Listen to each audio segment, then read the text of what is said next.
Board of Selectmen here in the town of Paxton. It is Monday, August 26th, 2024. It is now 7 p.m. and we are meeting in the training room of the Public Safety Complex. First on the agenda is to approve 10 consent items. So I'll go ahead and read those, and if there are any objections, we'll move it to new business. Number 1 is to approve the meeting minutes from the regular meeting held on July 29th, 2024. Number 2 is to approve the meeting minutes from the executive session held on July 29th, 2024. Number 3, more meeting minutes, to approve the meeting minutes from the regular meeting held on August 1st, 2024. Number 4 is to approve the meeting minutes from the regular meeting held on August 19th, 2024. Number 5 is to approve a one-day liquor license request from Seven Saws for the following dates at Anna Maria College for football games. This is 9/14 from 11:30 a.m. to 3 p.m., 9/28 from 1 p.m. to 4 p.m., 10/5 from 6:30 p.m. to 10 p.m., 10/26 from 11:30 to 3 p.m., and 11/2 from 11:30 a.m. to 3 p.m. Number 6 is to approve a one-day liquor license request from Anna Maria College for 9/28 from 12 p.m. to 1:30 p.m. for their homecoming. My understanding is this is from Sodexo, Anna Maria proper, as opposed to from Seven Saws. Number 7 is to approve the rescheduling of the one-day liquor license request for Seven Saws from the previously approved date of August 15th, 2024 to August 29th, 2024 in conjunction with the concert for the Midnight Riders to be held at the Centerfield Bandstand. And I just want to take a quick moment and reiterate that is happening this Thursday at the Centerfields. You're going to have the Midnight Riders, who is a local group, near and dear to my little heart because I grew up with their parents. And they will be here playing in town. They do classic rock, and there will be Seven Saws there as well. So it should be a good time. I am thrilled because they were previously going to be playing when I was on vacation and away and unable to attend, and now I'm here and they're here and everybody's happy. So, so just a quick plug for that event. Number 8 is in accordance with MGL Chapter 30B, Section 7, to award the FY 2503 sole source contract to Open Government View Permit for the term of August 1st, 2024 through June 30th, 2026 for the total amount of $31,901.88. This is for our permitting software. Number 9 is to appoint William Mulcahy to the Conservation Commission for a term ending June 30th, 2028. And number 10 is to approve and sign the police lieutenant's contract for July 1st, 2024 to June 30th, 2027. Is there any objections to any of the consent items? So moved. Hearing I have none, no objections. I declare that they are all approved. Moving right along, we have our board and committee quarterly updates, and first up is we have Anita Fenton from the Council on Aging. Come on up, Anita.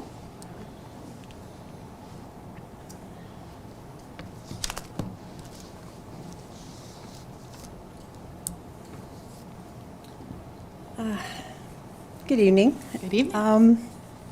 First of all, I would like to thank the entire COA board and Director Love for the hours that they've worked over the last several months to complete a brand-new bylaw. And I'd also like to thank the town for approving it, and I know that the Attorney General has now approved it, so we have something that we hope will last a while. Let's see, at our August board meeting, we were very proud to recognize a very special resident on his 100th birthday. James R. Stone is the man. He's been active and dedicated to the improvement of Paxton for decades. Besides being the assessor from 1976 to 1979 to 2006, he's also been a member of about at least a dozen boards, including the Finance Committee and Housing for the Elderly. I gave Donna a printout of all the groups because I'd like it put into the minutes to show how much this man dedicated himself to the town. He's also was the historian for the First Congregational Church for decades. And he and his beloved wife, Callie, passed on the concept of community efforts because his children have all volunteered and been important to the town. So we thank the whole Stone family for all the dedication to the town. Let's see. Okay, as you know, we have an art gallery in the dining room. The current one is a photographic show of beautiful colored works by Don Dupre. And it'll be there until late September, so we encourage people to come when the senior center is open, Monday through Friday from 10 to 1, because they are absolutely lovely photographs. Our last art gallery was a real success. We had 6 artists from town with a diverse presentation of paintings and fabric and prints and pencil and ink work. And it was a delight and a really fun event. The 3rd graders came for their tour. We give them historical Paxton building tours. And when they walked in, Richard said their eyes just lit up. And they said, we want to be judges too. So they all demanded of the teacher that they got to pick best in show. So that was kind of fun. And it reminds us that a space with art really comes alive. For an 8-year-old or someone who's almost 80-year-old like me, it makes it beautiful. It speaks to you. So the kids were really excited that they got to vote. And I should say the best in show was from Charles Belial. He had a beautiful painting of a German lodge on the lake. So, and the cool thing is, all of the artists had at least one of their paintings picked for best of show. So, get your ego feeling a little better. Even if you don't win, someone did vote you best in show. So I want to remind people our next art show will be starting October through December. So please, look through your closets, under your bed, or create something new, because we would love to have another colorful art show, paintings, fabric work, whatever, photographs, because it really makes the room alive, and it speaks to whether you're young or old. So hopefully, call Cindy or me at 756-2833, leave your name, and we're happy to get in touch with you. Okay, the last thing, on the fun side, we're going to have a costume Halloween party for seniors. Yeah, I know. That's what they all said. I love it. On October 26th. And we said nothing scary. You don't have to go out and spend $40. But we're hoping that seniors will give it a try, put something on unusual. We might even try something freaky like line dancing if someone has enough courage. If someone has enough courage to teach us. Richard said, line dancing? You never know. I mean, the videos make it look simple. Cindy says she's done it, so maybe I can talk her into it. But it should be fun, something different. Let's see. And that's all I have to say, but I know Cindy has a lot of important things to say about our health fair.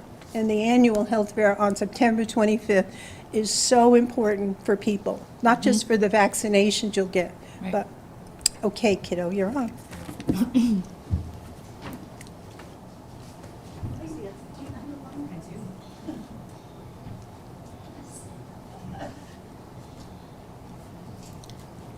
I'm going to remember that quote, Anita.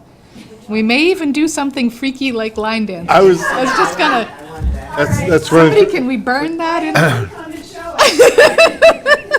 Why, can you line I dance? wasn't sure that I've that been was once, actually and that's called it. for- Well, anyways. It was a lot of fun. It is fun. I Yeah. don't know. We've done bobbin for apples. We had one back at St. Columbus Yep. Church years ago. We had the limbo pole. It works. Nice. And we almost had someone drown in bobbin for apples. We saved them. Anyways, good evening, everyone. I'm Cindy Love. I'm the director at the Council on Aging. I'm actually here to talk about the health fair, but if you don't mind, if I could just take it out of play a little bit and talk about some of our outreach services, which is very near and dear to my heart. We get questions all the time from folks, whether they're driving by or in, actually, what do you do? What does the Council on Aging do? So we are an advocate for our seniors, and we support our seniors through services through our department. Not only our seniors, but the families and the caregivers. We have lots of families that live out of town, that are concerned about their mom or dad that are in town, or vice versa. So it could be the family's moving in, the parents are moving in. What can we do to help them during different stages of their life? And we all go through those changes and difficult times. So we're there to help support and refer any home and health services through that way. We're there for, we have our food pantry, as you know, for non-perishable items for all seniors. We have loan equipment. We have the walkers, rollators, wheelchairs, and so on that we loan out. We also have a Shine Counselor for those insurance questions for Medicare and Medicaid. So we cover a big gamut of the services for seniors. You know, if we don't have the answer, we search and find it for them. We help relocate people. We help just transition people from whether they're leaving their home, looking to go to assisted living, or whatever the case may be. So we so I just want to bring that up of what we actually do. And it goes a little bit beyond that as well, so I just don't want to go through every list. And on the senior center side, we are always full of programs and events. We have a big lineup for the fall. We're booked through programming through December. And our biggest event, as you know, is our health fair. But this year we have 31 healthcare professionals coming in. It's our 8th annual. We started 8 years ago with, I think, 12. Not sure where they were coming from or who was coming, but we've grown substantially. And this year we're up to 31. So I think we've reached our limit as far as capacity in the building, if the fire department doesn't come in and close us down. But we've actually had to turn away some people because we just don't have the space. But this year, CVS will be back. We have our flu shots and COVID shots. So if anyone's interested, we have the senior version of the flu shots as well as the other version, and the new COVID has been approved, and we will be receiving the new COVID vaccine. So for anyone that would like those. We also have some other hands-on. We have hearing tests, glucose checks, blood pressure checks, and the vascular group of Worcester will be there to do scans for individuals. So there's a wide range of vendors coming in for all ages and for every need. So I've been working on this since probably April or May, and we're almost near the end. So we hope everyone comes out, bring a friend, and the health fair is September 25th from 10 to 1. And apart from that, we also have some new programs starting. We have a support group starting the end of September, which we've kind of formed. It's not a therapeutic group, but more support for those people who are going through life's challenges, life's changes, just to feel that they're not alone and that they can be with their other peers to know that they are going through the same thing. So we're there to kind of support them in whatever life brings them. We have our Hearts and Hands group that is very active. They have made some beautiful lap robes that we have donated, not only to hospice, but to our seniors in town who may be going through difficult, may be sick, may be getting out of the hospital, just to cheer them up. They've also made the chemo caps that we're donating to the cancer center. So we have lots of things going on. We have a great gift cabinet from all items made by the seniors, so if you haven't been there, stop by. So that's pretty much it. Like I said, we're fully booked till December. We have a great fall and winter lineup. So Great. Awesome. And I have a newsletter if anyone would like one with the health fair news. Thank So, you, I Cindy. don't know if anyone wants one, but I have them. Yeah, that's the one. Yeah. If you haven't seen them, they just came. And these are coming out electronically now as well, right? They can come out electronically. I think the majority of our folks still like them. Thank you. Still by mail and like them in their hand with paper form. A lot of our seniors aren't really computer savvy yet, so but they still like the paper form. So we're updating our day-to-days now. So right now we're still sending out, and this is couples or not total in town, but about 400 or 500 still. And some Wow. are reading them online, so. That's great. But it's the biggest way we get our information out. So, anyways, that's all I have, but thank you. Thank you so much, Cindy. All right, thank you.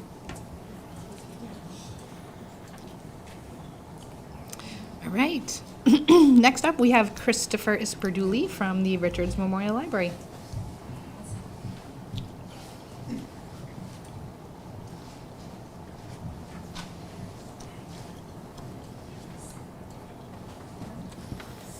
Hello, thank you.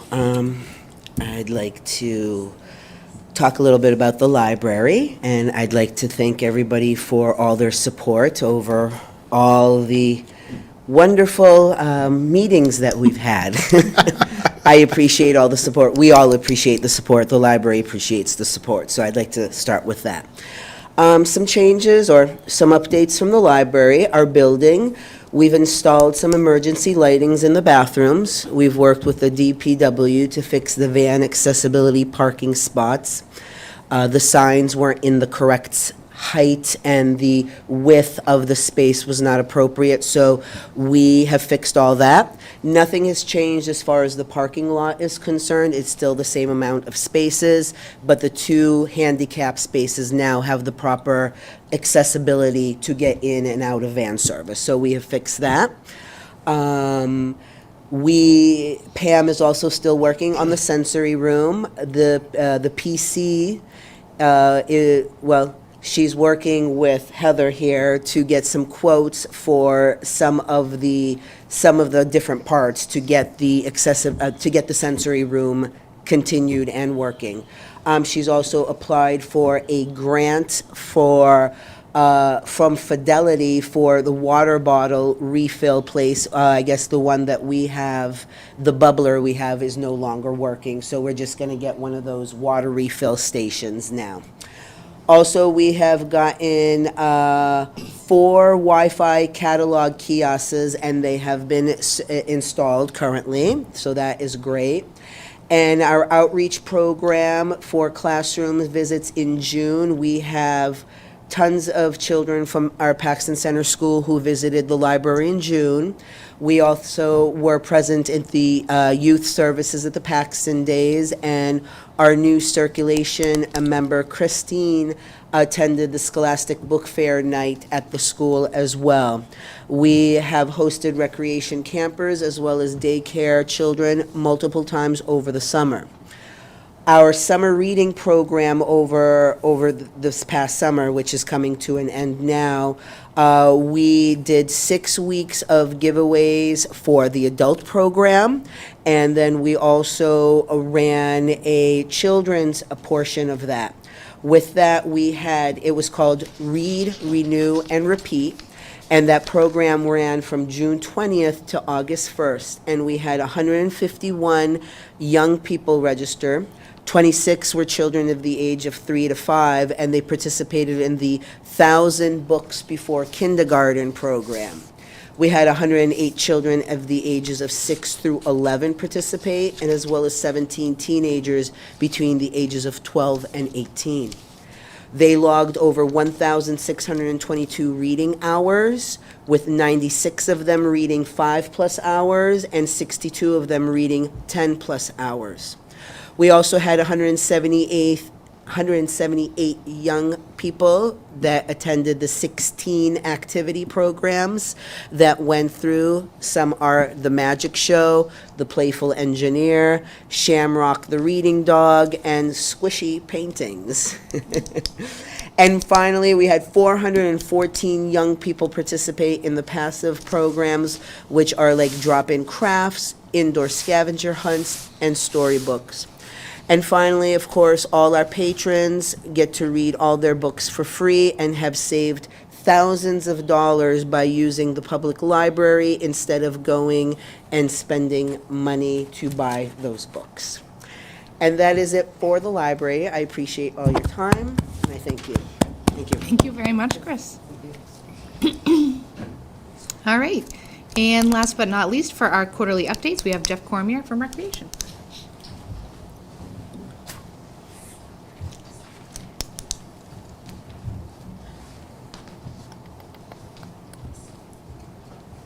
Hi, folks. So thanks for having me. I appreciate it. So just go over some of the projects that the Paxton Recreation's been going as performed over this year. The Paxton or the Wentworth roof was in significantly poor condition. There were a couple of holes in it, so that prevented us from beginning any kind of updates on the bathroom, because the bathroom's was almost in near poor condition too. So we repaired that roof. Just because of the scale of the project, it was kind of tough to find a repair company that was willing to come out and do it. But it actually took us about 6 months to actually find somebody, but we finally got it done. So so the bathroom is on the horizon. We're going to be talking about it in the next meeting to be able to get that thing replaced, because the fixtures are installed with the building, and it's just not a good feeling going in there. The snack shack roof needed repair this year also. The drywall in the ceiling still is still in need of repair, so we're going to be performing that in the near future. The steps on one of the playground fixtures needed steps replaced. The climbing web needed to be replaced this year. And then come the spring, we're going to be we have to, because of EEC requirements, we're going to have to put some new mulch in there also. The field on Grove Street isn't in the best condition, in a condition where we want it. So we asked DPW to perform some soil testing. We've since gotten that back.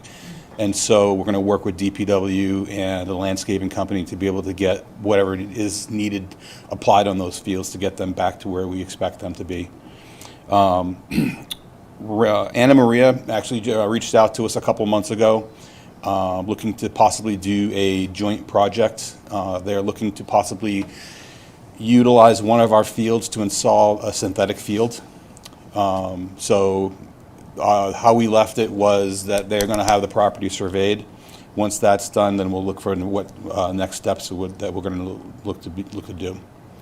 Are they looking for a synthetic baseball field, soccer field? Multi-use. Multi-use field, Yeah. okay. So I believe they want to put soccer and baseball out there. Okay. Let's see. The recreation director helped coordinate the installation of the coming installation of the basketball hoops inside of PCS. And that's pretty much what we have on the docket so far, and whatever else goes on the horizon that we're not planning on. Thank you, Jeff. Any questions for Jeff? No? No questions. Thank you. Thanks. All right. Thanks, Jeff. Okay. So moving right along, we have the Open Space and Recreation Planning Committee, which is coming online. And we have to appoint a representative from either the Select Board or the Town Administrator to serve on the Open Space and Recreation Planning Committee. In addition, Recreation will have would it be an ex officio member, or? I think it's a full member, it's just their seat that they Okay. hold. Before he left, Jeff did give us an idea that one of the recreation members is interested in that position. That would be Dustin Hill. And so I would ask that we have motions both for a representative from either the Select Board or the Town Administrator, as well as to appoint Dustin Hill to this committee. I personally wouldn't mind seeing the Town Administrator work on that committee, but if there's somebody else who feels strongly that they would like to work on that committee, by all means, I would certainly listen to that. I'll make a motion to appoint the town administrator and Dustin Hill to that committee. Okay. Second. Any further discussion? Hearing none? All Aye. those in favor? Aye. Aye. Aye. All right. Well, that was easy. All right, moving right along, we have the FY25 goals. You can see last year's goals for the Select Board are here in your packet, as well as Heather's proposed this year goals for the Town Administrator. I was actually pleasantly surprised when I looked back over the goals, because I was a little concerned that we hadn't hit a lot of marks because of essentially our attention being taken and put in one place and one place only this year, which was the budget. But I think we actually did pretty well, personally. I think we we hit a lot of the marks that we were looking to hit. So pleasantly surprised there. Having looked at that, is there anything that you would like to change with regard to the select board goals? I mean, I think many of these goals, if not all of them, are applicable year to year. And then you also have Heather's goals. She tried to hone in on these a little bit more this year as opposed to the previous year when we had quite a few goals for Heather. I don't know if anybody remembers. Yeah. The question arose at that point in time as to whether or not that was even a doable amount, but she chose to try to take it on. This year, we're going to try and narrow her down a little bit so that she can focus a little bit better on some of the things that we have upcoming. On her goals, currently, we have the finalization of the zoning bylaws, the compilation of the town bylaws, because those are, sort of scattered over the years. They've been in multiple different places. Employee recruitment and retention is a goal. Town streets, that's a matter of figuring out what streets have been accepted by the town, which ones haven't, and then trying to rework that so that we make sure that we know all of the streets that are currently accepted. And then establish a charter review committee and draft a charge for that committee and start that process rolling. So any discussion that you'd like to have on the goals at this time, I would like to hear it. And if you would like further time to digest and think about this some more, I am happy with that as well. Just let me know what's your pleasure. Kirk, do you want to say anything? Yeah, you can. I don't see anything on the financial side. I see a lot of bylaws and so forth, and I know that we've got financial policies, but I'd still like to see some goals financially. Mainly, hitting the target dates and so forth. Well, it certainly is a timely request, given the situation that our budget is in right now. What we're about to face. And what we're about to come up on. I did see, there's some thought process going forward with regard to establishing some working group type sessions for us and finance and potentially capital, whatever. Yeah, see those. And so maybe working with the committees and the board and finance and capital to try to achieve a holistic goal for the town that everybody can get behind, I think would be great. Certainly, we have our financial management committee and the policies, but the role of the town administrator and all of that is important and not to be overlooked. And when we roll up the new planning bylaws and zoning bylaws, that could potentially open up some new opportunities. Kind of getting their hands around what that would look like, what that picture would look like would be really helpful. So Heather, Does that make sense? agreeable to adding But I that? think, I think I know what you mean. Yeah. Yeah. Yeah, I think that's fine if we want to add some kind of version of a holistic financial goal there. And just keeping on track and, making sure the entire process is a lot, very well defined and as smoothly Yep. And flowing as a we lot can. of good intercommunication.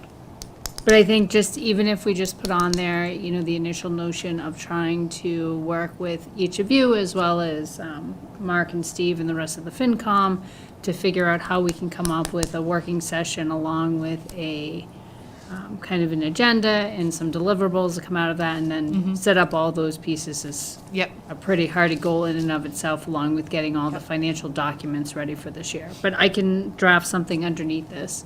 Yeah, and I think it's something you were going to do anyways, so it makes sense for you to at least, have it on here and be able to take credit for it. Everyone else is okay with the rest of the goals as outlined on here Yes. and the pieces? Yeah. Yep. Okay. All right. So we're happy there.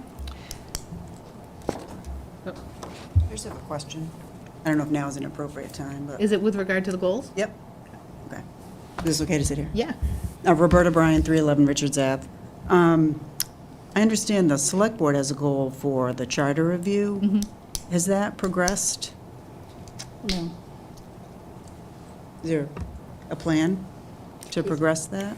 I think that That's that's, on the goal for, proposed on- goal for FY '25. yeah, the town Oh, administrator. so it just keeps moving? Well, last year was a different year.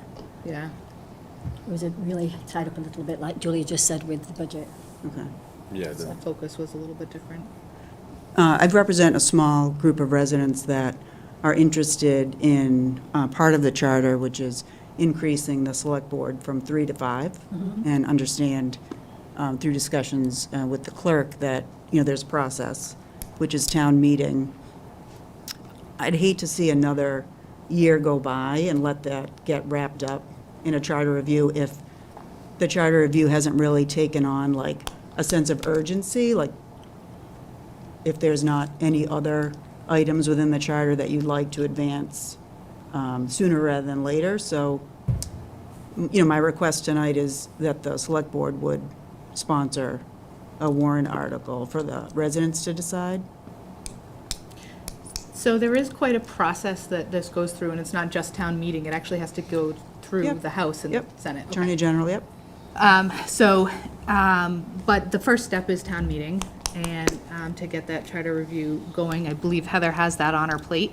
She has established it as one of her finite goals for this coming year, so I think if you follow up with Heather on that, hopefully we'll be able to get that process moving. Yeah, just reading through some of the minutes from the other meetings, it appears as though there hasn't been a need to form a committee. There hasn't been, maybe from the Select Board's opinion, enough in the charter that would require a change. So, again, like, we have a window of opportunity here between now and November. And just a little bit of background, doing some research as to the reasons why. It really does not only benefit the town, there's more Select Board members for the residents to have access to, but it also does benefit the Select Board by being able to distribute the load. And I think this is a great year to really showcase how much of a load that the three of you share. And while we're a small town, I think things are complicated, even with small towns, particularly financially, but from what we heard today of the updates from other committees and departments, there's a lot that goes on. And I just think to expand this board to allow for a varied set of experiences and backgrounds and shared workload and being able to talk offline without having to worry about open meeting law. Just all of these are good practices that every town should be striving to employ and integrate. And I feel like the residents deserve a little bit of background on other communities that have done it and their process and the outcomes, and have a chance to vote. It is a process, I agree, Julia, but I think we have to start, at least to get the residents to vote on whether or not, they understand it and want to pursue it. And I think that would be helpful. We are coming in, as you've warned us, into another tough budget season, and I think to do it now and start now in November, start this process, would only benefit this current board and the town in the future. So when you're talking about November, are you hoping to get a warrant article on the special town meeting warrant for November? So I have two issues, right? It's a special town meeting. It's not an annual town meeting. I think something as important as a full-on change to the town's charter probably deserves the attention of an annual town meeting. With respectfully, what would the difference be? It's more well-attended. And then the other aspect of it is that I think to put together a committee and then have the necessary public hearings, et cetera, take place between now and November is probably a little tight. And what's the purpose of the committee? The charter review committee would establish a group of individuals that would look at all different aspects of the charter to determine what things maybe need to be changed. Because if you're gonna do a charter change, right, and it's gotta go through that whole process that you're obviously aware of, we should be looking at the whole charter, right? Not just the select board. We should look at, I think, all of it, and see if there's other things that need to be changed as well. I agree. It just seems as though there hasn't been anything that has risen to that occasion to make the committee happen or be formed before this time. So we've sort of lived with the charter. I think the last time it was, 2013. right, looked at was 2013. So I guess my point is, like, if nothing has forced the formation of a committee to date, and I'm not even sure if a committee is necessary for the select board to sponsor a warrant article. I do agree with you that I think some hearings should be held, but I just want to make sure that we're not complicating it by adding the Board of Selectmen's process to what a warrant article process would be. And I also am a little concerned, I don't know how it would work if you're amending or recommending to amend multiple parts of the charter. If it came to that, does it all get taken up at once, or do those warrant articles get separated by? If you look at the law, if you look at what's existing right now, the special act, which created our current town charter, it is one single law. Yep. And so that all would have to get approved together at town meeting and then be forwarded off for review by the requisite parties and the Attorney General. So the town at town meeting would vote on the entire Correct, amended body, which could have multiple. right. And I think in order to establish what the tenets of that law, because it is a law, Yeah. in order to establish what that should be as a whole, I think you need a certain amount of the community working on. No, I don't disagree. Yeah. I just feel that if no one else has brought this up to say, we have other parts of the charter that we would like amended, and the select board hasn't done that as well in the number of years that I've sort of watched this be a goal, then I'm just wondering why one item in the charter would force a committee. I don't think you would ever want to look at just one part of the charter. If you're doing a charter review, you should be reviewing the entire. Yeah, and I'm not suggesting we're doing a charter review. I'm suggesting that the select board put forth a warrant article for this one portion of the charter, again, to benefit the town and So to there's benefit a the cost current select associated board. with it as well, right? Mm-hmm. Because it would need to go to town council and whatnot. And so we would essentially be assuming all of that work and cost for one piece. If you're going to be taking on all of that work and cost, I suggest that you should be looking at the whole thing. I mean, just trying to piecemeal it and then send it through where it has to be approved by the House and the Senate and all of that in order to become a new law. And it's a state law, it's not a town bylaw, right? Yep, I see that. And so in order to, if you're gonna go through that whole process, it really makes more sense to take that opportunity to look at the whole thing rather than force through a single change. Yeah.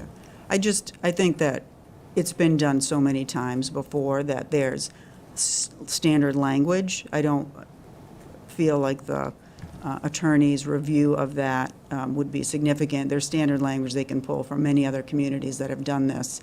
I think that would be a nominal fee. And again, I just feel as though this seems to be something important that would have long-term impact. I would wonder if the select board or Heather would give advice to this committee, if that's the direction that it's going, that would be formed, because otherwise a committee looking at the charter would say, if no one has any ideas of what has been an issue to date or something that has been hard to overcome or that you've had to create sort of different laws and rules or operative things in order to get around, they're sort of looking at a legal law and saying, we don't know why you're asking us to look at it. So I would think that if you're looking to go in that direction of a committee, you should have some ideas of what has been problematic in that, to give that committee that information, that that's what they, Yep. otherwise it's just a law. Yep. To And the that's average part of- citizen, yeah. That's part of what Heather's got on her goals, which is to provide a charge for that committee. And so that's what that would be. So alternatively, the select board chooses not to take this piecemeal, the residents can do a petition and get a certain number of signatures and put that on the warrant? I don't know if you can or not. I don't know. Changing if the you can. charter. Yeah, don't know. for a charter. Heather, do you know? You're asking several pieces at once. I'd have to look up on the charter change, but generally as a special town meeting article, residents can put together a petition to get something on the warrant, because it's the select board's warrant. So if the select board doesn't say an article goes on, the only way it goes on is by town resident petition. Yeah. It goes on verbatim. However it's written, gets submitted, that's exactly how it goes on. Legal can't tweak, I can't tweak, no one else Yep. can tweak. So we can't make sure that it's right so that it would pass the necessary, Yeah, so if someone puts it on, they just have to make sure that they're confident that it will go as is. And then the next question becomes, just based on the MGL relative to putting forward a special act as a charter, whether or not that can be submitted by resident petition, or whether that's legally required to be submitted for consideration by the select board. I don't know that answer. right? I don't know either. I don't have the MGL in front of me. I have to pull it up. I'll look, though. Yeah, that's okay. I can look too. And, you know, I think there might be things that we want to change the wording on the charter. I can think of a couple of things. I off can the think top of one my thing head. I'd like Yeah. to change. But is it so much that we couldn't make that happen before November? Again, well, if you're reviewing it, I said, is it so much that we couldn't make that happen before November? so when you're changing a charter, you're essentially opening it up to changing the entire form of government for the town. It's not a small deal. I understand that. But I don't think the request is a I think it's a good unreasonable one either. request. Yep. But, you know, this is something I think Heather has told us in the past that towns typically do on a kind of a 10-year basis, so we're up to do that. I just don't know that it makes sense to do it in a way that you aren't being thorough about it, that's all.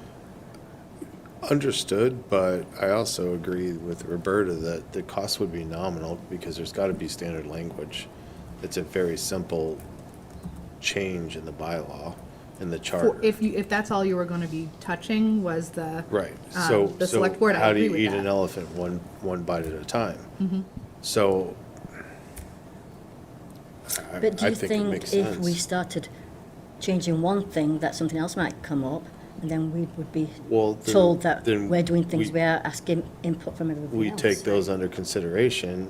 That's the concern. When Anytime we you do- start making a major change like this in a town, like, you know, the charter, again, this is the form of government of our town.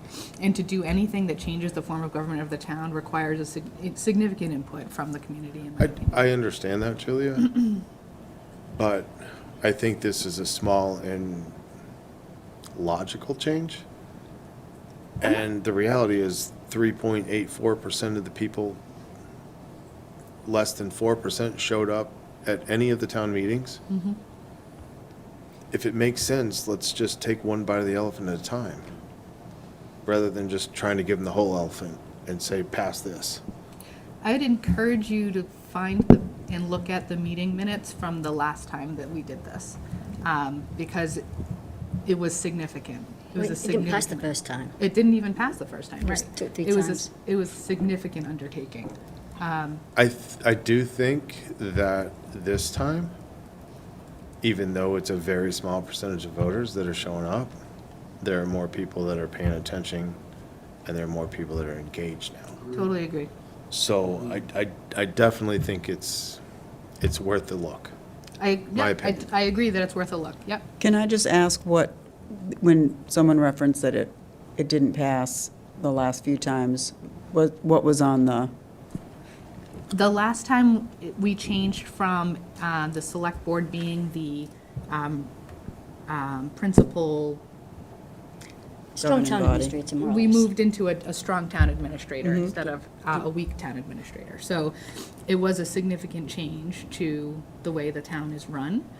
It moved several positions in the town hall underneath the town administrator instead of being elected positions, namely the town clerk being sort of And the the big treasure one. collector. And the treasurer collector. but I think Carol referenced we're- something didn't pass a number of times. This didn't. The act yeah, didn't pass. Didn't go through the first couple of times. Going from a 3 to a 5-person board?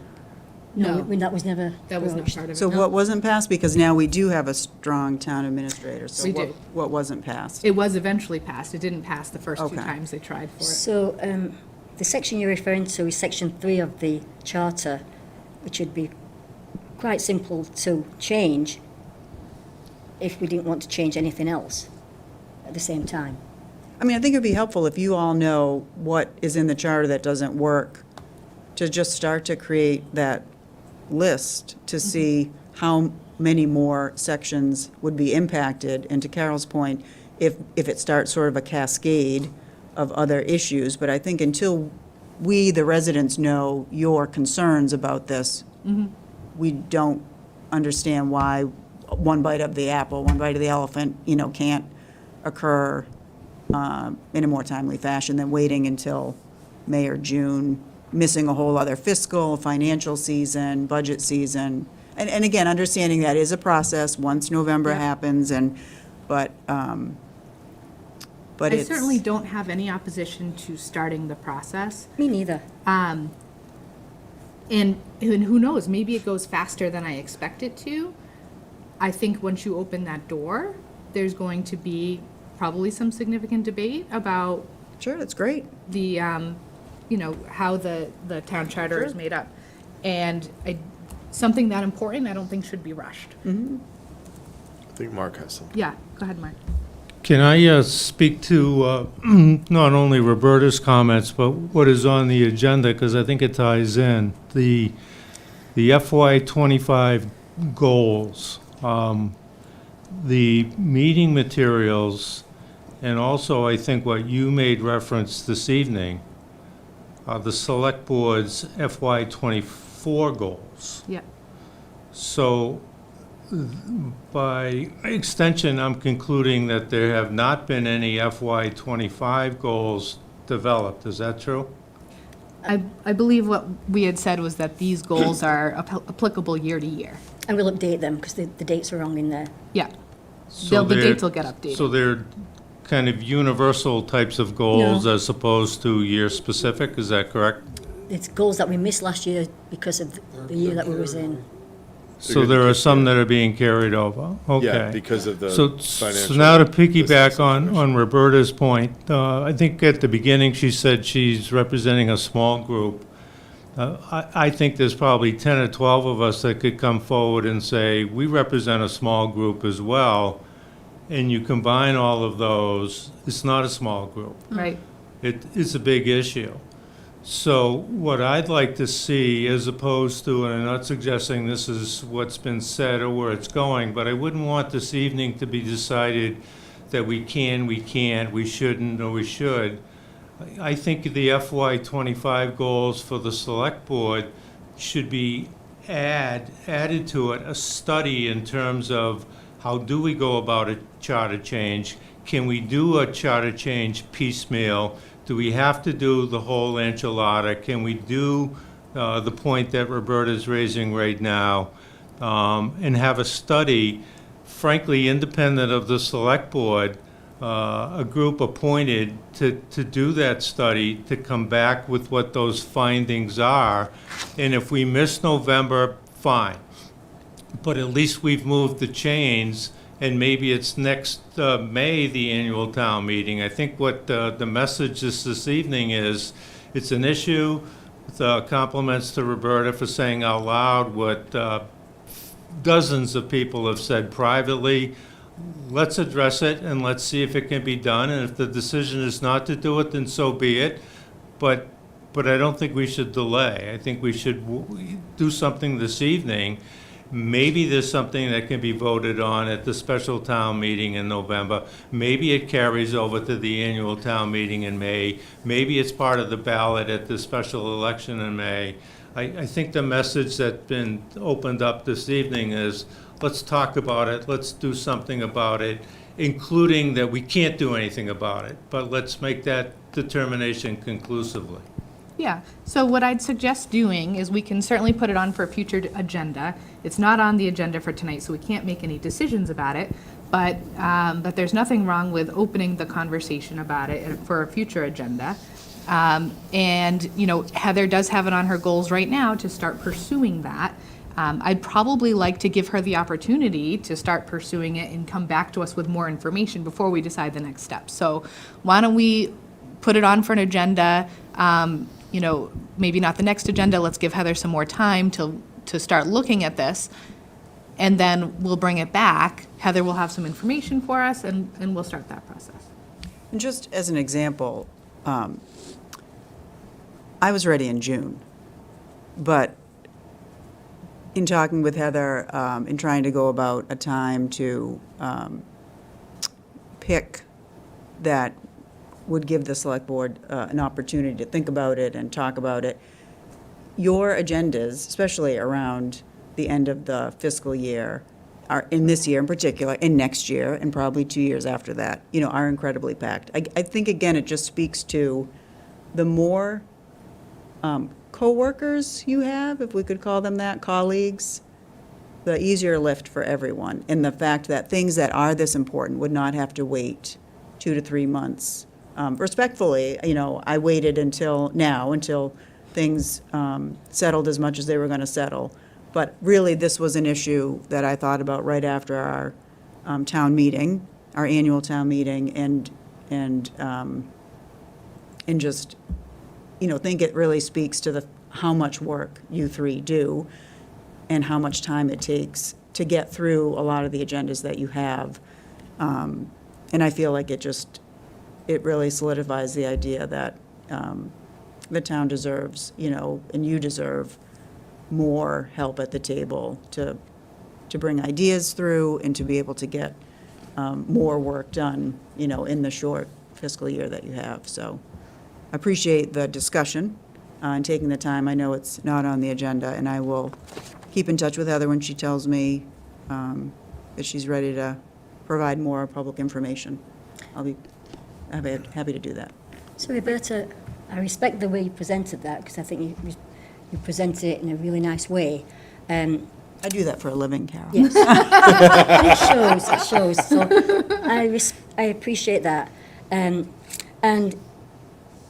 to Mark's point, saying that we should be doing something tonight about it, it's already here to start the process. It's up to Heather now, as her goal, to get all that information to us.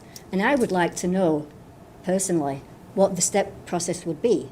I mean, when would this 5-member, even if we voted in November or May, when would that come in? Yep. Because it has to go to legislation and so forth. Yep. So I'd be interested in that also. And Because my thought around that would be, because it's a 3-year term, you'd have 2 positions, one would be a 2-year term, one would be a 1-year Yep. term, and then everyone would You'd have to stagger start it. to Yep. rotate those terms. Yep. the existing terms would stay, and then Exactly, but you'd have to stagger in Yeah, the other two. the next ones. And we can certainly, if it's appropriate, if Heather wants the help, I'm happy to reach out and get some information directly from communities that have done this, and they can provide that information. The MMA is a good resource for things like that as well. Yeah, So, yeah. you know, they have all the information on that. So I already get responses coming in. yeah. Oh, good. Like I Oh, say, good. Yeah, like I say, it's other towns have done it before. Yeah, I'd be interested in the timeline for it. I really Yeah. would. And I think, So that- you'd know. Sure. I personally think that our community has grown to the point where it makes sense. I'd love Especially to get given more this help. last year. Especially It's a given great way this to put last it. year. Yeah, yeah, that's all that it is, it's just Yep. It's, more yes, help. thank you. Yep, thank you. for your time. And thank your contingent. I will. Notice they sent me on my own. Sure to thank them. All right. So to Mark's point, my assumption was that the FY24 goals were going to be updated with the dates for FY25. Correct. That was my assumption as well. Yep. Yep. And just to be clear, many of these are, you know, applicable year over year, right? So they're not specific to What's about this job? current year. It's just defining the position, really, is what it is. Routinely connecting with the town administrator on a weekly basis, attending 50% of town-sponsored community events. Those things don't change. So, okay. Okay, so moving on from the goals, we have the senior tax work-off is the thing that's on next. That is not quite ready, so we're going to pass over it at the request of the town administrator. Yes, please.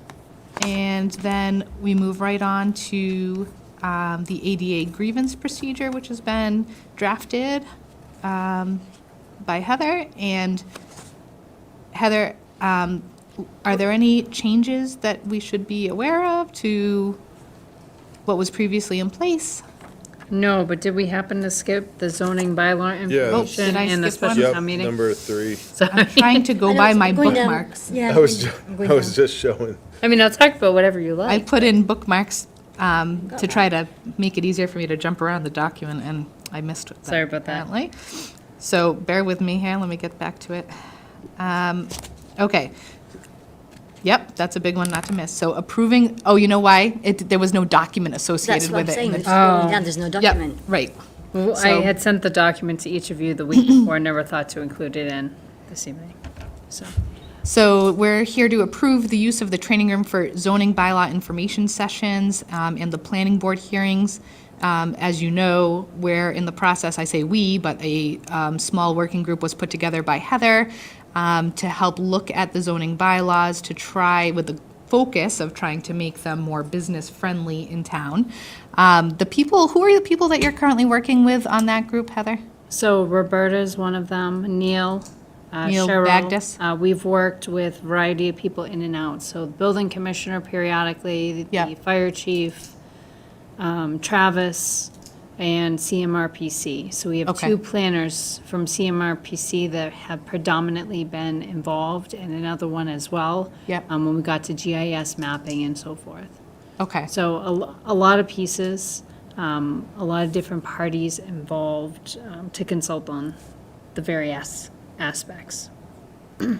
Okay. And this was a group you put together, right? Yes, yeah, it was just a working group. We did not do it as a formal board or committee that had meeting minutes or anything else. We've been very informal. The formality parts start kicking in based on this proposal, I want to say in early, mid-September, hence the request for the use of this room. I put together on the website, there's a zoning bylaw updates page, so if people are getting into a habit of clicking the FY24 budget information, great news, same spot, just click right there, and now you go to the next topic, which is zoning bylaw updates. Okay. There's materials on the left, evaluation, revision work, public information sessions is probably a good one to go to. So we outline all of the dates that we have here. We try to divide things into like groupings. The goal is to keep each of these informational sessions about an hour and a half, including any questions. So it's somewhat of a high level, but we're going to do a very similar form to what we provided when we did the mini presentation in front of the select board a few months ago. You know, in each of these topics, what's this really about? What are the major changes and what's the impact of these changes? And then have people ask any questions that they do. If planning board members are available to attend, great. If not, if they can watch it afterwards. And then in addition to those informational sessions, another page on the website's the zoning bylaw materials. So each one is set up and ready to go. They're not populated yet because we're just not that far. But for every single section, we have the information sheet, so that's what I just mentioned. We have the bylaw language itself, so that would be the red line version for that specific section of the bylaws. The information session clip, so the goal is to take the portion of the video that discussed that and clip it directly here. So break it down so people can, you know, if I have questions about definitions, I go here. I don't care about definitions. I only care about farm animals. I only care about ADUs. Whatever the specific question is, they can go get the information they want, along with any FAQs that we acquire in the session. And then at the very end of this, so this concludes over 5 information sessions, the last one being the MBTA. We left that all by itself because we figure that's going to have the most questions, most likely. The newest piece of information, and then we jump into the planning board hearing on the zoning bylaw changes. We schedule that penciled in for October 29th, and then special town meetings on November 18th to cover all of these in various articles. probably whatever Brian suggests is the way to go. Okay. So the bylaws currently are not quite ready for these information sessions, right? Because at least one of them needs to be changed now that the accessory dwelling use new legislature just came out, right? Yeah, that one's not scheduled for, I think, the second set of it, and we can always move it later if we need to. So the accessory dwelling use has had a revision on the state end. In the most recent set of legislation that they passed, they did modifications that make accessory dwelling as of right, instead of being able to require special permit or anything else. It increases the size of what people are allowed to have by right. I think it's 900 square feet or up to 50% of the current floor plan. It does not have to be attached. It does not have to have a owner-occupied person living in the main house.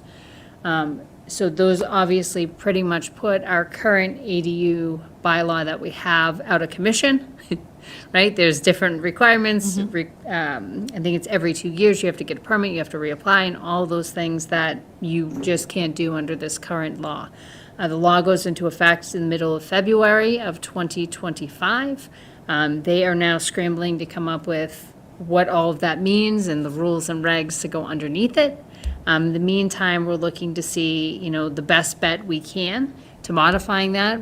There's a couple options, right? One is just throw out the entire bylaw that we have because it's no longer going to be applicable. It's going to be trumped by the state law.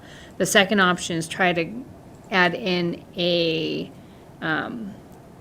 line that simply just says this applies to everything else, right?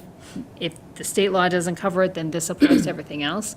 And then there's a third piece, which we started discussing last week, which is some of the specific concerns that the working group has, right?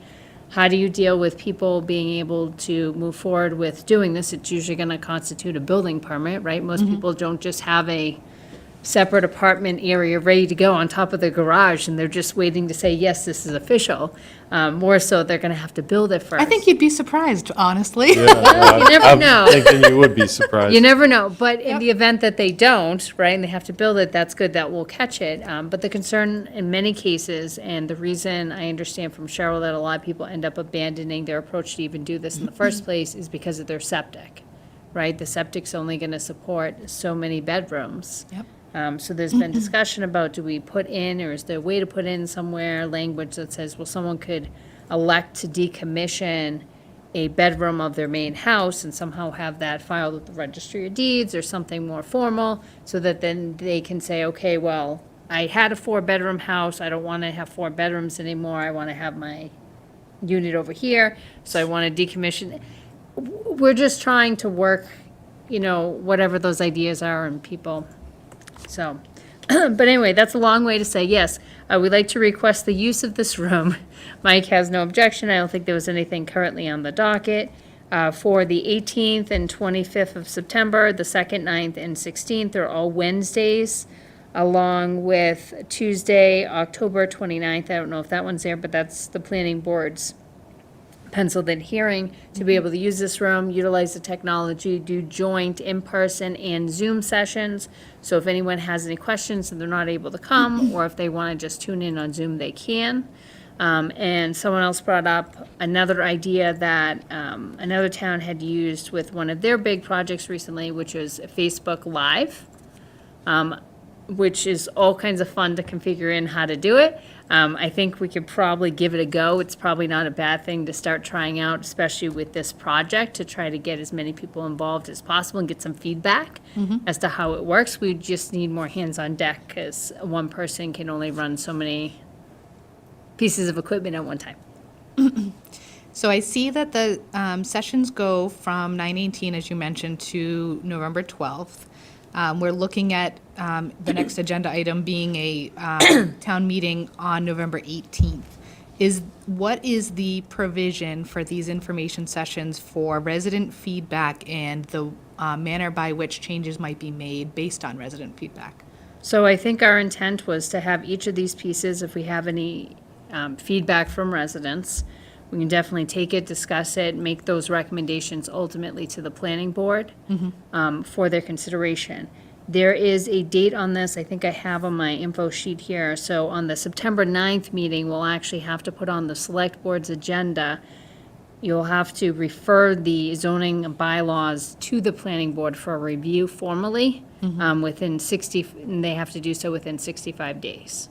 So we try to work our whole timeline backwards a little bit. But it will start with the select board for that piece. So, but yes, so the idea is, if residents have any questions or comments or feedback, definitely come to the session. We're probably going to want to think about coming up with some special email for the various things we do anyway. This might be a good example to try something out. We've done that in the past, right? We have an HR email, we have a volunteer email. It doesn't cost us anything else to have a separate group type email. So that may not be a bad idea to come up with one for this, or just one in general for like special projects or something, so we can highlight the use. And see how that works so people can filter things. But in general, if anyone wants to email me, any questions or thoughts they have, we'll start posting things on this once we get everything over to Brian to review. There's not a tremendous amount of changes. At this point, I think I consolidated the last of the recommended changes from last week over to Jane. She's making sure that they're all good and she doesn't have any other feedback for those. And then I think we have like 5 or 6 comments that we haven't finished. That we'll do by email. And then once we get those, we'll get that over to Brian. But there's some sections, like definitions, it's crazy because we moved everything to the definition section. So that one is like a Christmas tree. And other sections, there's like a line here or there. It's very intermittent. Okay. So it shouldn't be too much. Okay, so what's before us right now is a request for the approval of the use of this room for the dates specified, as Heather mentioned, in order to have these information sessions for the very important, I don't want to underscore how important it is that we get these zoning bylaws looked at and the appropriate changes made to them. Sorry, computer went to sleep. And get that information out to the public so that there's the opportunity for feedback, because that's how you get buy-in in order to get something approved at town meetings. So, I'll make a motion to approve. Second. hearing any further discussion? No further discussion, hearing none. All those in favor? Aye. Aye. Aye. All right, so we're good to go there. So, appropriate, next item on the agenda is for the special town meeting to be occurring in the fall. The primary purpose of our special town meeting is hopefully to approve the updated zoning bylaws.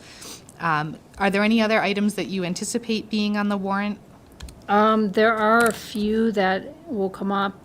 Concom wants to add a piece to the revolving fund. That's the bylaw that will never have in final form for more than like 2 months, and it'll Yep. get resubmitted back. There's probably a couple more things. There's the potential of discussing the school budget. We just got the notice that they've reduced our assessment by, what is it, like $47,000. So whether or not we want to do anything with that or move funds at all from there. There's a few, hang on one second, I wasn't prepared for that question, but I can pull it up. A working document going now. What else do I got on here? We're keeping a close eye on the water enterprise budget, so that always has a potential of coming back up. Potentially establishing an MS4 enterprise fund, so for stormwater. To do that now would be a good idea, because then we'd be able to work it so that any of the costs associated with it, if it passed, would go right to that account, and we wouldn't have to keep it in the operating budget, which would reduce those larger amounts we couldn't accommodate this year, and Right. reduce it even further by the 30 or 40,000 we did have in for it. Would be huge. Let's see, we have, I don't think I have anything else that's, no, I don't have anything else that's solid right now. It's just potential things for me to check in on, about whether or not we want to consider them. All right. So we're looking at the date of Monday, November 18th. This would be at 7 PM, usual time, usual place. We are aware that the town clerk as well as the town moderator are both available on that Yes. date. So I would ask for a motion or an alternative motion for the Monday, November 18th special town meeting date. I'll make a motion to set the meeting for November 18th at 7 PM at the Paxton Center School. I'll second that. Any further discussion? Hearing none. All those in favor? Aye. Aye. Aye. And so Heather has asked that we open the warrant tonight and then set a date for closing the warrant to be on Wednesday, October 23rd at 4 PM, which date is necessary, again, working backwards in time, ahead of when that would need to be posted in order for the special town meeting to take place. And then we have a date set on October 28th. There's two dates here for closing the warrant. You want to I think the plan was to close the warrant to any new articles on October 23rd, and then to have the select board do a review and recommendation of articles on the 28th. Okay, thank you. Based on that revision, I'll make that motion. So we're going to move to open the warrant, and I don't see why we can't do it all at once. Open the warrant, close, and set a date to close the warrant on October 23rd, which will require a separate motion when we get to that point. Is there a second? Essentially, we're just opening the warrant. We're opening one. I'll second that. Okay. All those in favor? Aye. Aye. Aye. All right, so Make a good. motion to close the warrant on October 23rd at 4 PM. We'll make that motion on October 23rd. How's that sound? We can do that. Yeah. And then we will have, so October 23rd, do we have a set meeting that day? No, that's That's just a the last Wednesday. day people can get things to me for. So citizens petitions would be due October 23rd at 4 PM. Yep. 17 departments, articles would be due to me. So anything, because that gives me a couple days to make sure it's all incorporated and even start getting it looked at by legal. Usually, most of the time, right, we'll send out an email if anyone knows anything's coming. We'll already have the language in, and we'll know we're good to go. And we'll already have most of it drafted and reviewed by Brian before that point, but it's a good date to have. So, it seems like there is some appetite in the community right now for potential citizens petitions and so forth. And that's a date people don't always know, right? So it's important, if they do want to do something like that, that's when it's due. So shouldn't we have a motion to close the warrant article on that date? Well, so that's the question, right? We Because can't we close it on that typically date if we're not- close the we don't have a warrant meeting. during a select board meeting, right? What if we change the language and say, set date for submission of all warrant articles? We can do that. That would work. Yep. I'm okay with that. All right. So let's have a motion So- to establish that date. Yeah, so I make a motion to set October 23rd at 4 PM as the closing time for any submissions for the warrant articles. Second. Any further discussion? Hearing none. All those in favor? All right, Aye. Aye. All right. that confused me. I think we've got it covered. Yes. And then we have a meeting set for Monday, October 28th, at which time we will officially close the Able to warrant review. and do our article review. Okay. Makes more sense now. All right, senior tax work-off program, as I previously stated, is being passed over for tonight. And then we're moving right along to the ADA grievance procedure that I tried to get to early. And can you give us an idea, Heather, of what's changing? Yeah, it shouldn't be anything, just a most recent up-to-date review of it. It seems like pretty regularly we've gone for the ADA grant, so just making sure all of our information stays up to date. Plus, I happen to have started a couple weeks ago going through the website, at least starting on my page, one at a time. So if anyone's bored, has free time, wants to check anything out, if you start with my page in alphabetical order left going down, you'll see I didn't get very far, but the distance I did get, I've been updating the information so that it reflects the most recent. I think I sent something out to you, Julia, to get a page updated on this. So we just want to keep everything as up to date as we can so that next time the ADA grant opens next summer, if we have a project, we can submit it and have all the materials ready to go. Okay, so do you need us to accept this?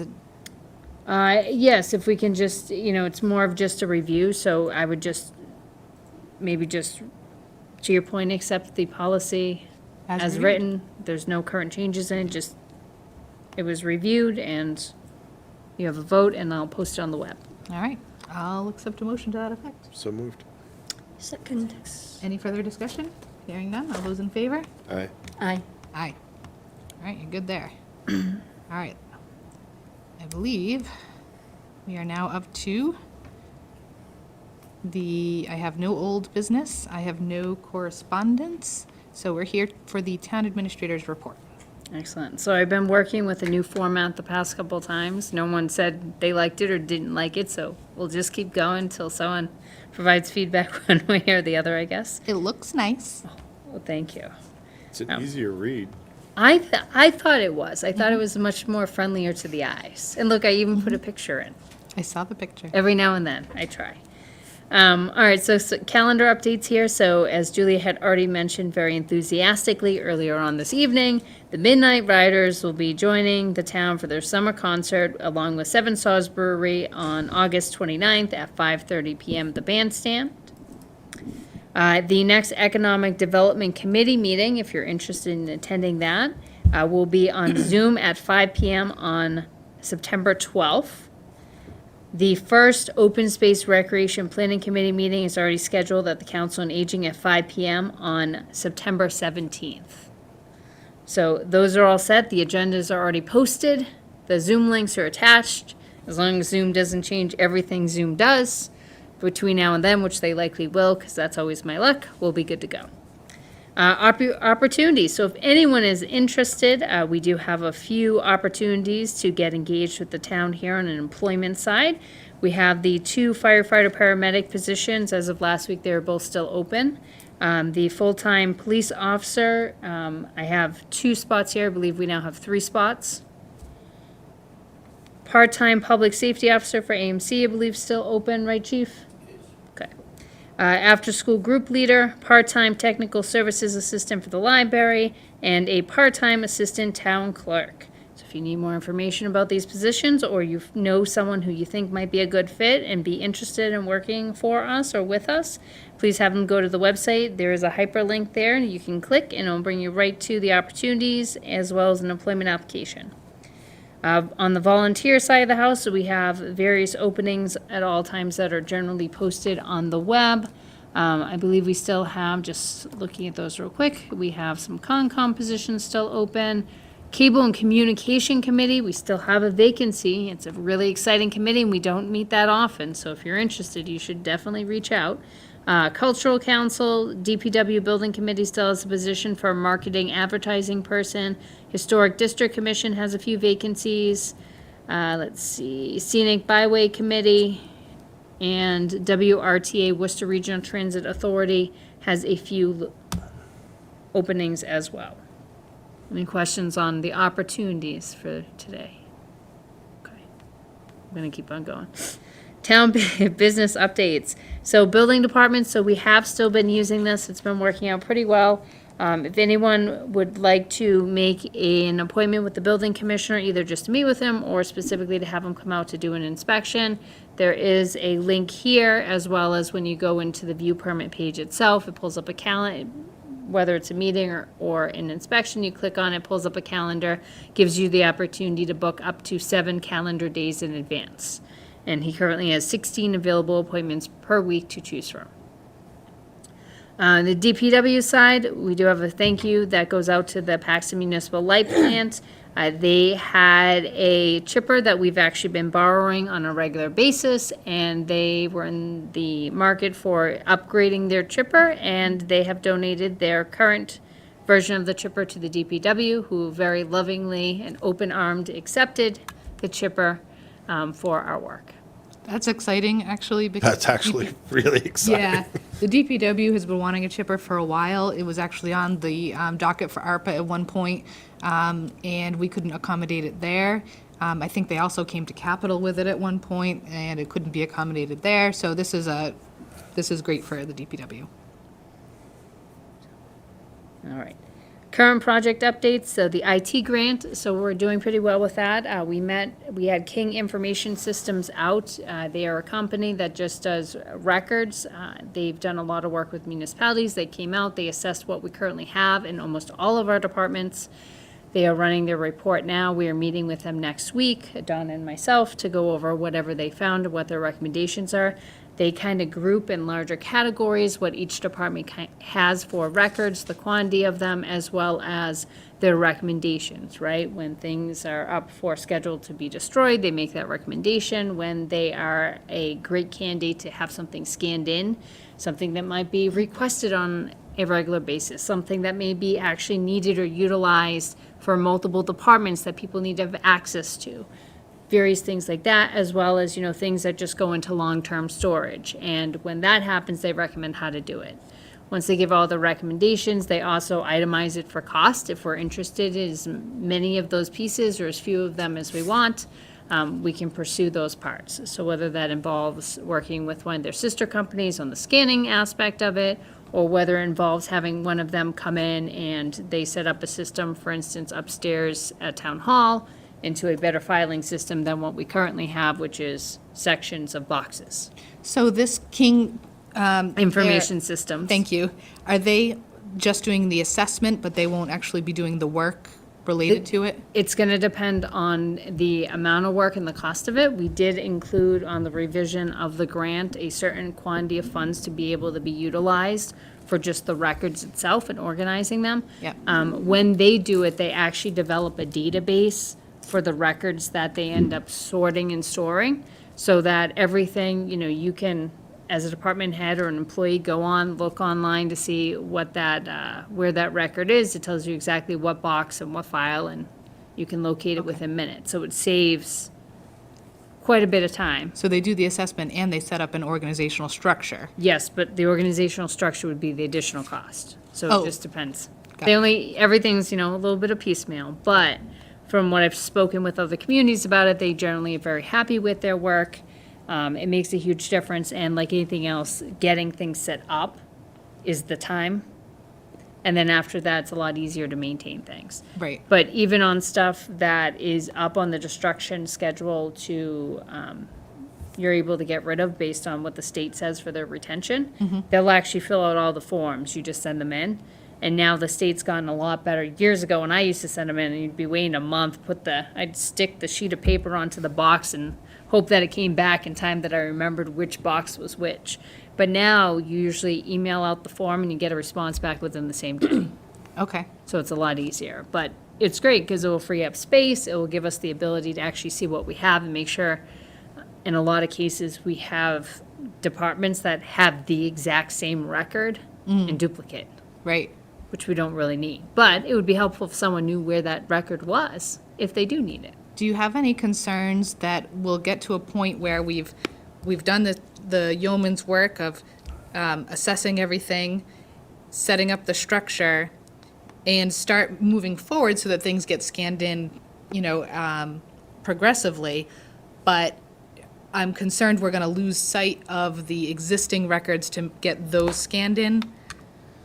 So I think it's going to depend on how much they recommend to scan. So one of the benefits of working with a company like them as opposed to just going with our original thought, which was Laserfiche, right? Laserfiche will scan whatever you want them to scan, right? You give them boxes, they charge you per paper, and they go Yeah. to town. But if you start with a mess, you end with a mess, right? If you're scanning everything, you're getting everything, and it's not really clean. So like you could have a flyer from 1992 that's in the mix of things that means nothing, it's just an advertisement, but it was part of the paperwork. They're not taking it out and saying you don't need that. This is that step, right, where we're taking out the stuff we don't need, only leaving what we do. That being said, they also recommend, you don't have to scan everything, right? You're not gonna scan old payroll, you're not gonna scan, documents that once you're done with them, they go in a file and, once every 10 years, you're gonna go look for it. You're gonna scan the stuff with public records requests are constant, right? Best example we have is the stinking septic plans. Poor Cheryl has to look those up like 3-5 times a week. Someone's always requesting them. And they're these big monstrous things you can't do anything with, right? So having those available electronically is huge People can find it themselves, people can access it, we can also, you know, quickly get it to someone, as opposed to what can be almost an hour per request, just because it takes so long to do. So it's identifying things like that. A conversation I had with them, they said, you know, just like procurement stuff, the majority of the procurement stuff, you're putting in a file, leaving there for 7 years. No one's asking you anything about it at all, because, you know, the only one who sees it usually is the auditor. They're gonna grab the live folder, take a look at it, put it back when they're done, and then that's the most that file's getting touched until you go to get rid of it in 7 years.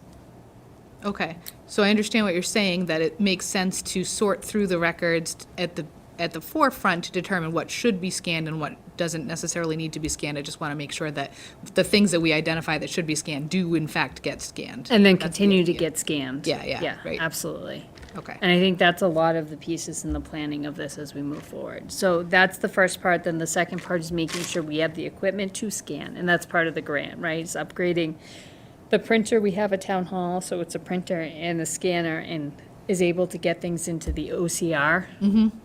I don't know, something readability. I don't remember what it stands I for. don't remember what it stands for. But if you don't have that, you can't read the document when you go to search it. Right. So, any more questions on the IT one? I've totally bored Kirk to death on that one. He's like, next. Okay. So next grant, basketball hoops. I don't think I heard Jeff talk about this, so I'll just mention it real quick. So we had the recreational earmark out there for about $21,000. We were able to get in the full court and the side court hoops for the PAX. Is this like more up your alley? Jeff mentioned You're this. just giving me you're just looking at me weird, Kirk. He didn't mention, or he did mention? Did. Oh, okay. Yeah. So anyway, so we got those, they're in, now they're just waiting to be installed. PTO is gonna do the installation, it's gonna cost them about $14,000 to do so. But they'll be pretty exciting once those are up and running.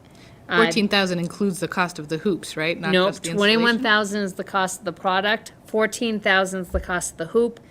One company, you have to order both the full court hoop and the labor through them. The other company, they only install, they don't do the hoops themselves. It was a blast. It was not that Basically took large. the labor profit, and added it to the product, sold Yeah. it to the town, and then we have to pay for the labor again.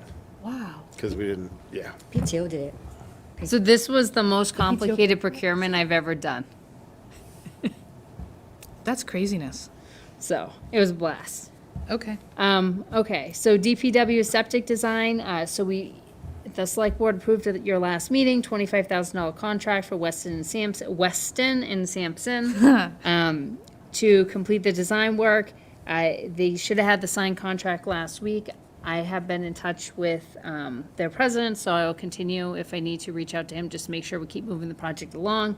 We would very much like it, if possible, if we could dig a hole before the snow flies. They assured me that this should take less than 60 days to get the design completed, then you figure about a month for procurement, so it's possible. Might be pretty tight, though. But again, the benefit of this project is we will have a working septic, something we're not pumping twice a month, something that works for the current structure and any future structure that we build on that location. Yeah, So it's using that money for present and for future. that's good to know. Zoning bylaws, we've already I'm still talked. stuck on this basketball Sorry. thing. I just want to say, I don't know that we're giving the PTO enough credit here, that they picked up that extra amount in order to get that done. So Yeah. thank you to the PTO, because Absolutely. that's huge. Yeah. All right, sorry. You can continue. You sure? Yeah. Okay. Town finances, so we already talked about Wachusett Regional School District, and the turnback was $46,211 that they're gonna reduce their budget by for our assessment. Special town meeting, just a thank you to everyone who attended the special town meeting on August 19th. The article passed, the minutes are available there if anyone is interested and would like to take a look. Don't click on the paper, click on the electronic version, because you click on the paper and you're just drawing in circles. My jokes aren't even funny. Okay, moving on. Financial look. So the FY '24 wrap-up, FY '25 start in the forecast. So we have a financial management team scheduled for this Thursday. So we'll review. Donna, Larissa, myself, Mark, and Steve will be joining us. So we will go over where we currently are. I do have a slideshow going, just like I did the presentation last year, so a breakdown of everything from FY '24, as well as historical trends, looking at use of different reserves and stabilization, so forth, over the years, looking at FY '25 to date, and I did start today the forecast for FY '26 through FY '30. So we'll try to hit on some of those high-level pieces at the financial management team on Thursday, is the goal. And then, as always, the link to Larissa's reports can be found on her page on the website. Financial reports and references, so we've been updating the financial materials that are available on the web. So you have the internal transfers to date, the FY '25 expenditures to date, ARPA projects and expenditures, and we just added town contracts. So there's a few that aren't up yet, but for the most part, everything is there. We've got a couple public records or public requests recently for some of those contracts, so we thought it'd just be easier to put them all up there so everyone has access to them and can view them at their leisure.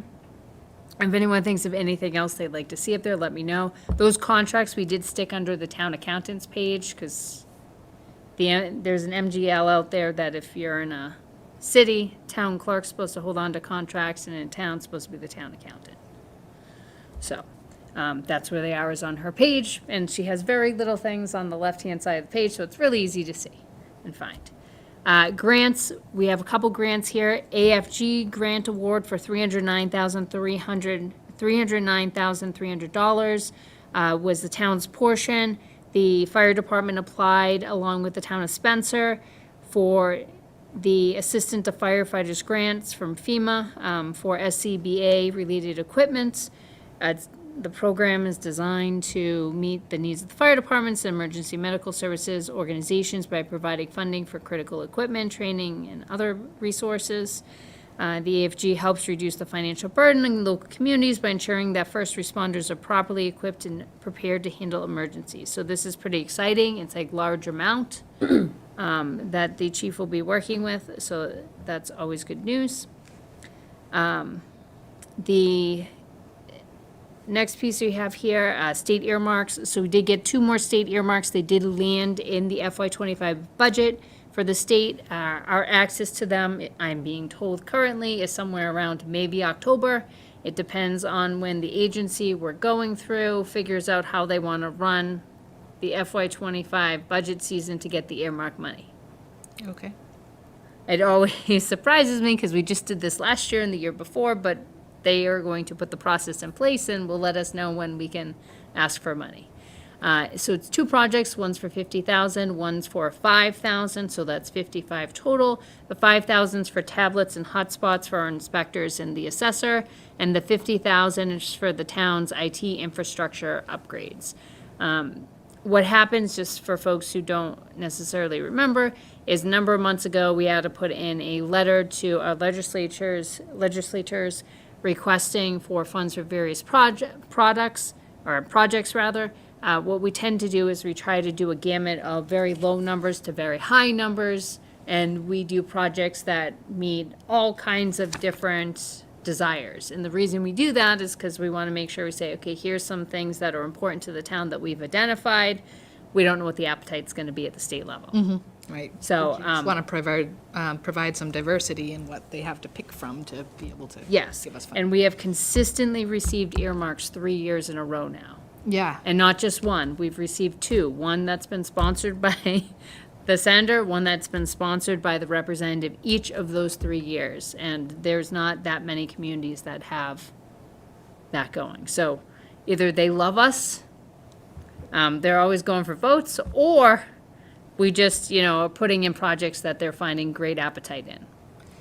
all the When above. will be the next opportunity for us to provide them with a new list? So usually, I think I have to look at what the date is. It's varied both times. I think one was like April, one was like May, give or take. So we do try to keep it updated. That being said, Julie, if anyone has any ideas or projects to do, if you send me your idea for the project, the approximate cost of the project, and then a couple sentences about the project so that it saves me time in writing it. I'll just get it in. I already have the FY26 one drafted. Great. So ready to go. All right, so that's exciting. And then updated grant tracking. So I did create a grant tracker that we're just starting to utilize. We actually sent it over to the fire department for them to be our guinea pig, to make sure everything inputs itself incorrectly. It's a lot larger than what you currently see here on this sheet of paper. This is just kind of an overview of the grants that are currently out there that we've received recently that are still either awarded, or the last two I just have as applied because I don't have the detailed specifics as to how we're going to get the funds. So I left those two earmarks there. So. This is great, because I do think there's a subset of our community that spoke up during the budget process this past year, requesting that we go for grants. And I think that there was a lack of understanding within the community as to how many grants we actually do go for and do receive. So this is good information to be able to push out. Yes, and this is very, this is only the tip of the iceberg. This is mostly my office and just starting with the fire department.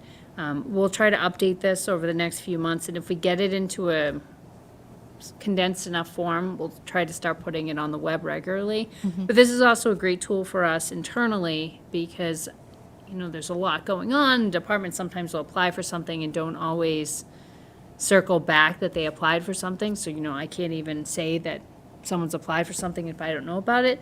So it's a great opportunity for us just to communicate internally on those pieces. You can't see on this sheet based on the picture of this, but there's also a section for Larissa to fill out with account numbers and everything else. So it allows us to kind of follow the project from the beginning to the end, or at least that's a goal. And this is only round one of doing this, so I'm sure we'll evolve it as time goes. Any other questions? No? All right, so we have gotten to the public comment section. Any public comment? No? Heather took all our time. You look like you're about ready to fall asleep back there, but Mark, do you want to have anything to say? Sure? You want to come up and say anything? here in case there's questions. Give us any updates? He's working on the lighting timers for the parking lot. All right. With that, with no public comment, the only last item on the agenda is to adjourn. Make a motion to adjourn. Before we do, just remember that Saturday is Paxton takeover at the Woosocks. That's correct. At 4 August o'clock. 31st. Yep. And I believe tomorrow or Wednesday is Lynn Erskine's 101st birthday. Speaking of which, I did get in touch with the Woosocks and they did not get back to me. So Have we got all those places filled? I don't know. I had we know thoughts anything? for a couple of the spots and said I would like to talk about it, and You may nobody got back might as to well me. You should get in touch with the van one direct, because the turnover at the Woosocks is pretty much. I had such I have, problems. I can talk with Janet and, because she knows Charlie, and see if we can figure out what's going on there. Because they have to meet before and Because go to the- it's definitely on their website, it's all up. Yeah, it is, for yeah. sure. Yeah. So, And I know that they reached out to at least one person individually for the anthem. And so that's been taken care of. I know that the Honor Guard has already been looped in terms of from the PD. They're all set, Mark? And they're all set to go. I believe mentioned that to they've them a reached couple out weeks to ago. the Trudells as far as Yeah. drawing They, up. they Yeah, know. they know. that they do they definitely do every year.